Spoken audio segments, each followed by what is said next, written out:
Boa noite, hoje é dia 17 de junho, o Jornal da TV Tati está no ar.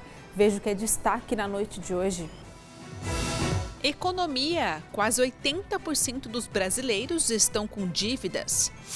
Dengários fechados, São José registra queda de 70% nos atendimentos da doença. E ainda uma reportagem sobre o avistamento de baleias no nosso litoral. O Jornal da TV Tati está no ar.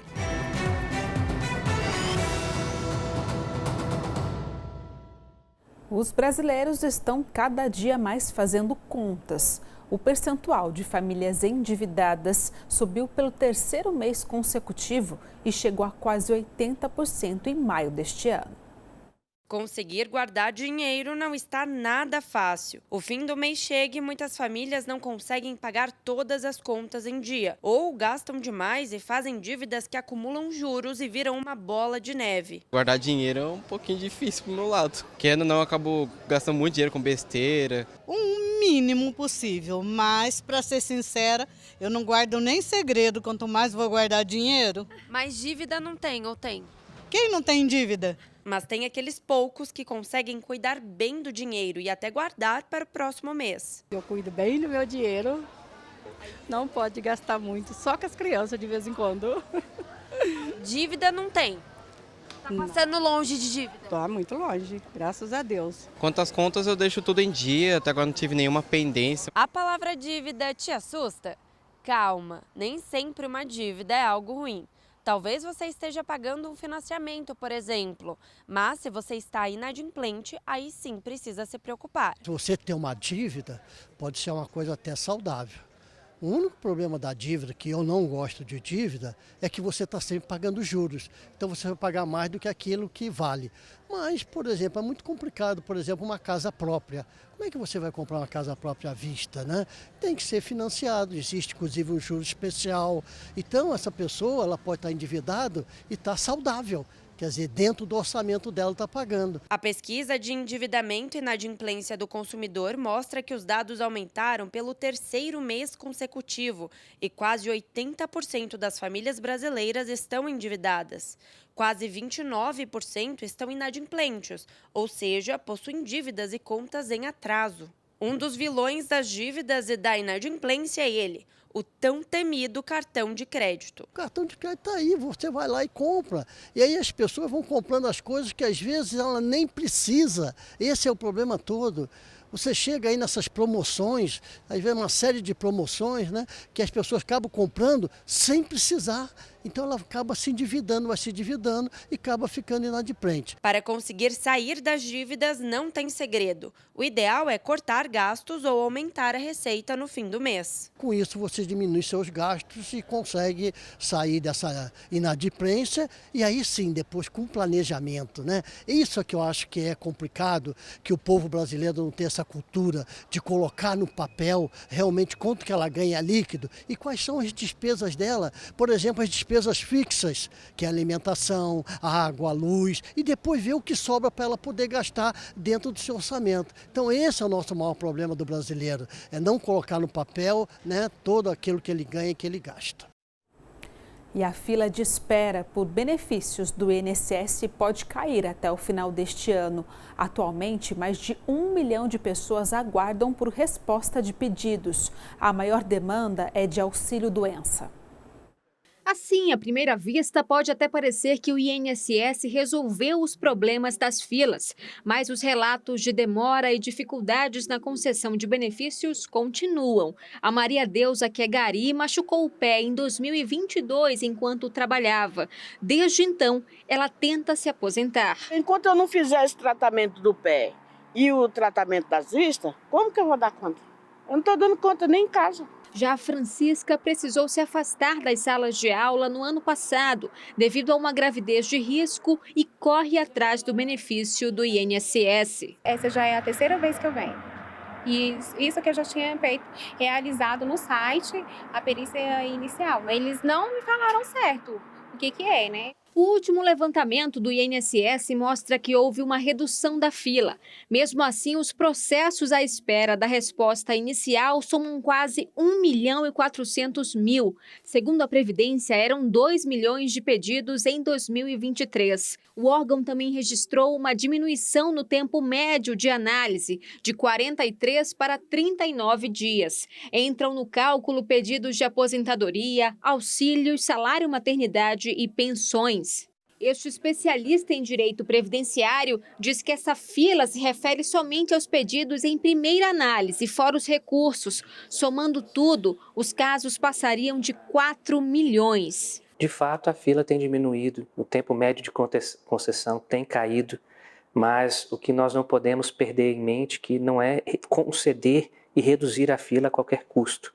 O processo tem que ter eficiência, ele tem que ser efetivo, concreto, para que não gere judicialização e outros serviços, como pedido de revisão ou até mesmo recursos administrativos. Ao longo do ano, o governo federal anunciou medidas para melhorar a capacidade de atendimento do INSS. Entre os destaques está o Ateste Med, uma plataforma lançada em abril que permite o envio de documentos como laudos médicos para quem solicita o benefício por incapacidade temporária, o antigo auxílio-doença.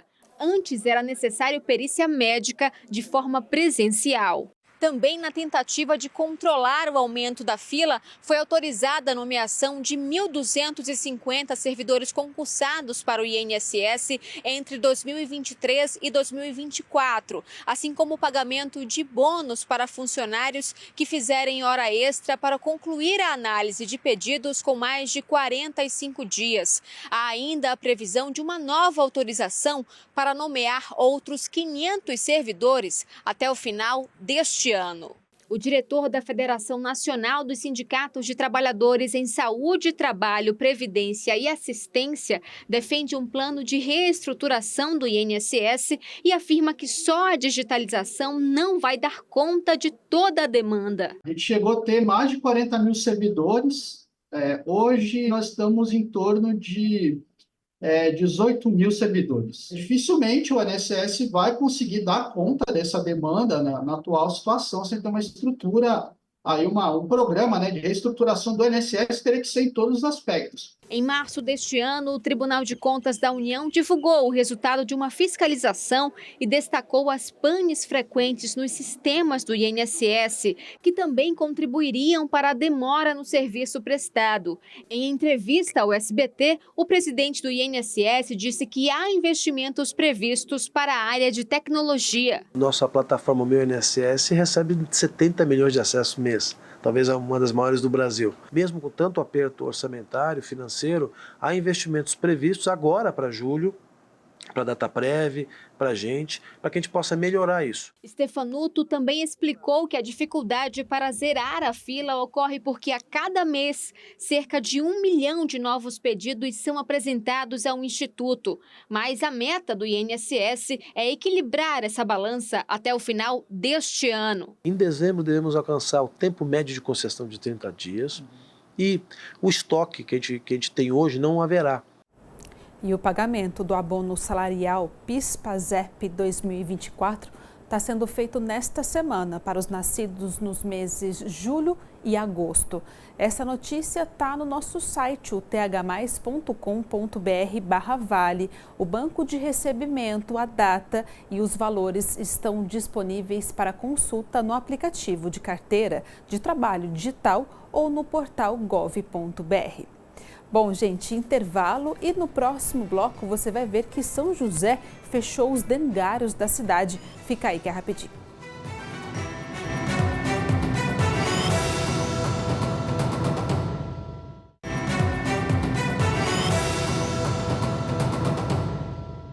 A Prefeitura de São José decidiu fechar os dengários da cidade. O motivo é a queda na procura por atendimentos. Com a baixa procura pelos dengários nas últimas semanas, a Prefeitura de São José dos Campos decidiu então encerrar as atividades neste final de semana. Nós conversamos com a Margarete, secretária de Saúde da cidade, que explicou o momento da doença em São José dos Campos. O dengário, na verdade, ele foi construído numa época de pico da dengue, onde 49 mil pessoas passaram pelos nossos dengários, o que aliviou bastante as nossas portas de pronto atendimento e cumpriram a missão dele. Na verdade, nós passamos diariamente ali, teve dias no final de abril, começo de maio, que foram 3.000 pessoas, né, 500 crianças, o restante adultos. Então, foi um momento de muita importância. E nesse momento agora, essas últimas semanas, ele foi diminuindo ao longo dos dias, e essa semana nós tivemos só 20 pessoas positivadas e 2 crianças que não necessitaram da endovenosa, né, da hidratação endovenosa. Então, não faz mais sentido o dengário nesse momento, então a gente desmobiliza o dengário, mas o atendimento acontece normalmente em todos os nossos pronto atendimentos e também em todas as UBSs de saúde, né, proporcionando assim, igualmente, a mesma atenção para aqueles que se manifestarem como uma doença suspeita da dengue. Recentemente, o Ministério da Saúde liberou a vacinação contra a dengue para o público-alvo de 10 a 14 anos. Porém, a meta de vacinação não foi atingida. E, segundo a especialista, o próximo verão também pode ser de altos casos de dengue se a população não tomar as medidas necessárias. E o que a gente precisa ficar atento é que não acabou a dengue, obviamente não, e talvez ela não vá interromper com o inverno, né? E o que a gente tem de sinalização dos estudos epidemiológicos é que vai, inclusive, antecipar uma possível nova epidemia para novembro. Então, todos precisamos ficar atentos, né? Ganhamos bastante maneiras de refletir como agir num próximo momento, através da nossa comissão específica, que foi baixada em portaria, nosso comitê. Então, a gente vem discutindo, né, muitas coisas já para um próximo enfrentamento, segundo consta a vigilância epidemiológica. Mas que, com certeza, as pessoas têm que guardar os mesmos cuidados, que principalmente, antes de mais nada, eliminar os criadores da nossa cidade, baixando a infestação do mosquito. De São José dos Campos, Pedro Coralha. Não dá para descuidar, né? Agora a gente muda de assunto porque a estação mais fria do ano começa na quinta-feira, dia 20. Mas o frio, gente, não chega logo de cara não, viu? Vai demorar um pouquinho mais para as temperaturas caírem de verdade. O inverno de 2024 vai começar ainda com esse calor bastante atípico, como a gente tem sentido aí nesse mês de junho. Então, as temperaturas vão continuar acima do normal aí durante as tardes, também no Vale do Paraíba. As madrugadas até tem uma temperatura amena, mas as tardes realmente estão muito mais quentes do que seria o normal, né? Agora, já tem expectativa de um resfriamento para o finalzinho do mês de junho, tá? Então, nos últimos dias de junho, deve entrar uma frente fria mais forte no Brasil, que aí traria, então, um resfriamento também para o estado de São Paulo. Mas isso não vai significar que o nosso inverno vai ser um inverno de frio. Assim, ao longo do inverno, nós vamos ter até, digamos assim, mais episódios de frio do que nós tivemos ano passado. Mas vários eventos assim de dias quentes, atipicamente quentes, ainda vão ser observados. E isso tem muito a ver com o fato do Oceano Atlântico, na costa brasileira, estar com temperatura acima do normal. Poderemos ter aí alguns eventos de geada lá na Serra da Mantiqueira, sim, poderemos, mas ninguém vai bater queixo, morrer de frio nesse inverno, não. Outro aspecto desse inverno é que ele deve ser um inverno seco. Normalmente, o estado de São Paulo já tem no inverno uma estação seca, mas esse ano, então, tende até a ser mais seco. Então, vamos ter pouquíssima chuva, a chuva vai privilegiar as áreas litorâneas. Então, inverno com maiores problemas de poluição.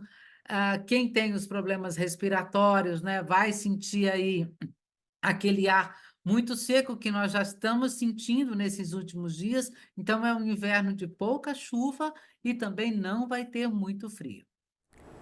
Mas já pensando nos dias mais frios, a Prefeitura de Taubaté está reforçando as ações de suporte e assistência para as pessoas em situação de rua.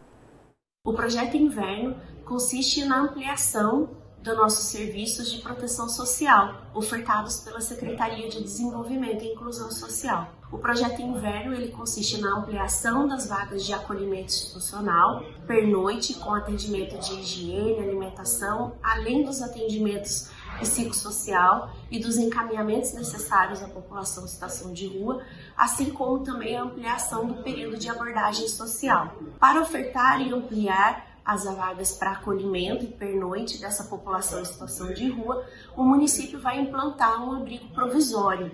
Neste abrigo provisório, nós ampliaremos para mais 30 vagas de acolhimento. Então, além das vagas já ofertadas pelo município no seu abrigo institucional, que nós ofertamos diariamente 50 vagas, nós ampliaremos mais 30 vagas de acolhimento. As pessoas poderão ir, demanda espontânea, pessoas em situação de rua.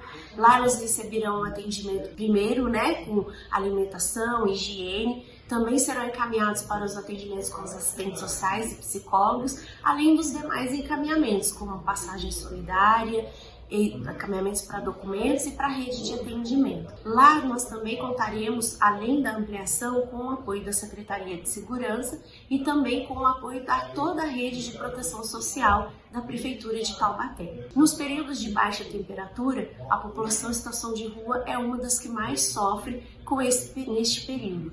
Além da questão da segurança, de estarem no ambiente onde as baixas temperaturas podem trazer riscos não só principalmente, melhor dizendo, para a sua saúde, principalmente nesse período onde a gente tem um aumento nas doenças respiratórias. Então, ofertar para eles um espaço de acolhimento, onde eles possam se sentir-se protegidos, é um dos objetivos deste projeto Inverno. E estes últimos dias de outono continuam com amplitude térmica. O dia começa gelado e depois esquenta bem. Ainda tem o tempo seco e a baixa umidade do ar, que deve ficar abaixo dos 30% na região. Vamos ver então como fica esta previsão do tempo para esta terça-feira. A gente começa aqui falando de Taubaté, que tem máxima de 30 graus e mínima de 13. Em Jacareí também máxima de 30, mas mínima de 14.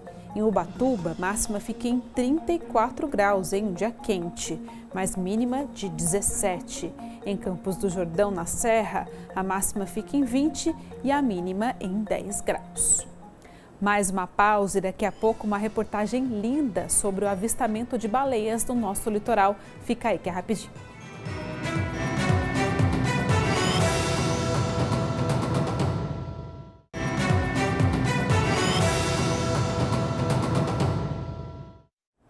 E você deve saber, porque a gente sempre fala aqui no nosso jornal que estamos na temporada das baleias jubarte no nosso litoral, não é?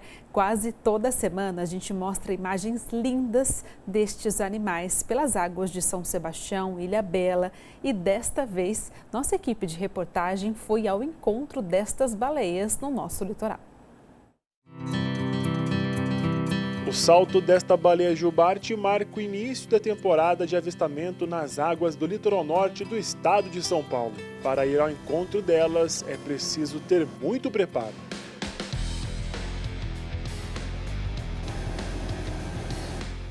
Esta equipe faz parte do projeto Baleia Viva, uma célula do Instituto Baleia Jubarte que atua nessa parte do litoral brasileiro.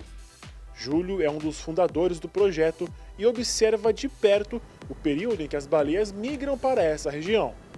Durante o nosso verão, elas estão se alimentando na região antártica.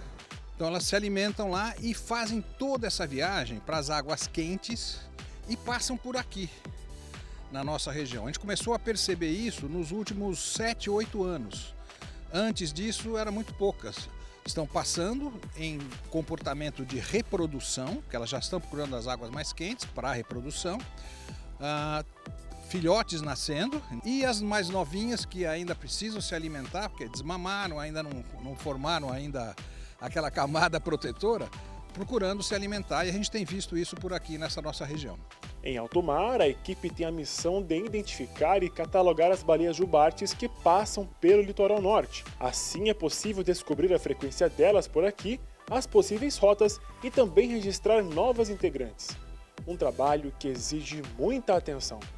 Quando a gente chega numa área, né, e não está com a jubarte no visual, mas a gente teve aviso do ponto fixo 2 de que tem baleia na área, a gente para, né, e fica esperando algum sinal de que ela venha até a superfície. Um borrifo ou uma movimentação diferente na água, porque muitas vezes elas ficam em mergulhos longos, elas podem ficar 20 minutos em mergulho. Então, quando a gente acabou de chegar e ela não está no visual, tem que ter paciência e esperar algum sinal de que ela está na área. Durante as buscas, outros barcos com turistas também tentavam a sorte. Mas às vezes, a presença de muitas embarcações e pessoas afastam esses mamíferos. Tem baleias que são mais sensíveis, tem baleias que vão ficar indiferentes. A gente já teve casos que observamos cerca de 20 barcos que estavam mais parados e a baleia foi circular os barcos, ela passava entre os barcos investigando, era visível esse comportamento, mas tem baleias que são muito sensíveis também à presença de barcos e com uma movimentação de aceleração de motor, né, com mais barulho, elas podem ir embora da área também. E na procura incansável pela jubarte, fomos presenteados uma raia móbula mobular, que também procura as águas quentes do litoral norte nessa época do ano, apareceu para se alimentar. As raias, a raia-manta, a móbula, outras raias menores e o tubarão-baleia. E de repente nós vemos que eles estão na mesma área onde as jubartes juvenis também estão procurando sua comida. Então, provavelmente, a gente tem algumas informações de que a oferta de alimento deste ano, por questões assim, até pode ser climáticas, mas por questões de correntes marinhas, aumentou bastante. Então, isso está fazendo com que toda essa fauna esteja junta, neste momento, aqui na nossa região de São Sebastião e Ilhabela. E até que finalmente tivemos um sinal. Poucas milhas à frente, uma jubarte apareceu.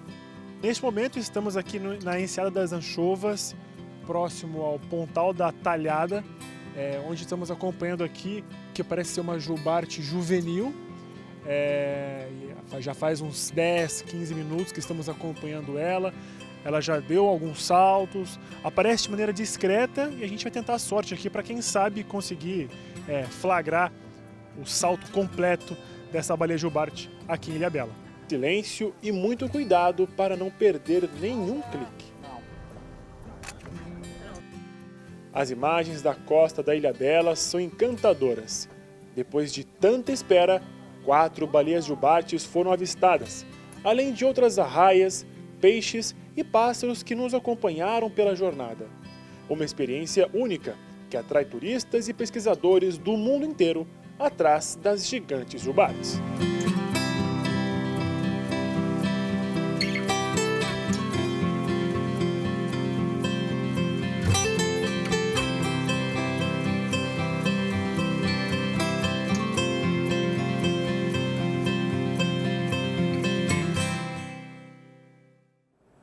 Um espetáculo, né? E ó, gente, só uma correção, o projeto que o Pedro fala no começo da reportagem é Baleia à Vista, hein? Que faz um trabalho lindo que a gente acabou de acompanhar. Fim do nosso jornal, obrigada, viu, pela sua companhia, uma semana incrível para todos nós. Agora tem mais notícias no SBT Brasil e amanhã eu te espero. Então se cuide, um beijo, boa noite.